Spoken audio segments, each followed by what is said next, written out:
Après la disparition des écuries officielles Porsche et Mercedes, le championnat GT FIA s'est restructuré autour de la catégorie GT2 où l'on retrouve en majeure partie des Porsche 911 GT2 et des Chrysler Viper GTS R. Pour 2000, le championnat a attiré de nombreux adeptes. On dénombre 35 voitures sur la grille représentant 6 marques différentes. La principale nouveauté cette saison est la création de la catégorie NGT, réservée aux voitures de grand tourisme de série qui développent de 400 à 470 chevaux. Le plateau est de plus en plus fourni. Plusieurs anciens pilotes de F1 ont répondu à l'appel pour les 10 courses de la saison. Les hostilités ont débuté à Valencia, en Espagne, où les deux Lister Storm engagés viennent jouer les troubles fêtes. L'ex-pilote de Formule 1, Julian Bailey, signe la pole. À ses côtés, on retrouve la Viper GTS R de Heismans. En deuxième ligne, l'autre Lister, accompagné d'une des Vipers du team Paul Belmondo. Bailey prend le meilleur départ et domine complètement cette première course. Les changements de pilote et les ravitaillements ne modifient rien à la physionomie de la course.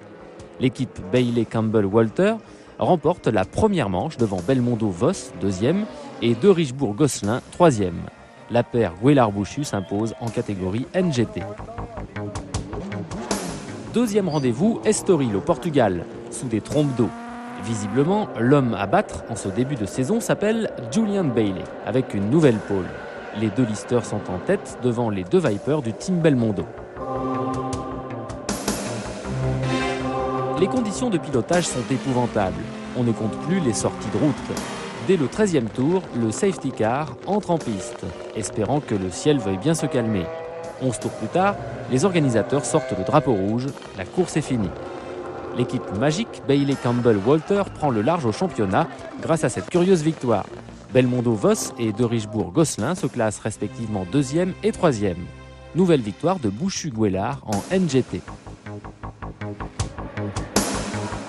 Pluie pendant les essais à Monza, 3e rendez-vous de la saison. C'est la Viper rouge de l'équipe Heismans-Hart qui signe la pole. La Lister du leader du championnat n'a réalisé que le 4e temps. Ces deux voitures vont animer toute la course. Bailey prend d'abord les commandes, Heismans ressort en tête après les ravitaillements. Les pilotes s'accrochent même au 34e tour.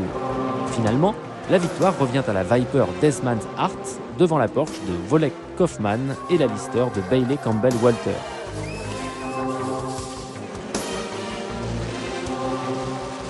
Dans son jardin à Silverstone, Bailey se devait de signer le meilleur temps. Tout se passe pour le mieux pour la Lister, mais un excès de vitesse dans les stands lui procure des sueurs froides. Un stop and go de 10 secondes qui lui fait perdre provisoirement la tête de la course. Tout rentre dans l'ordre quelques tours plus tard.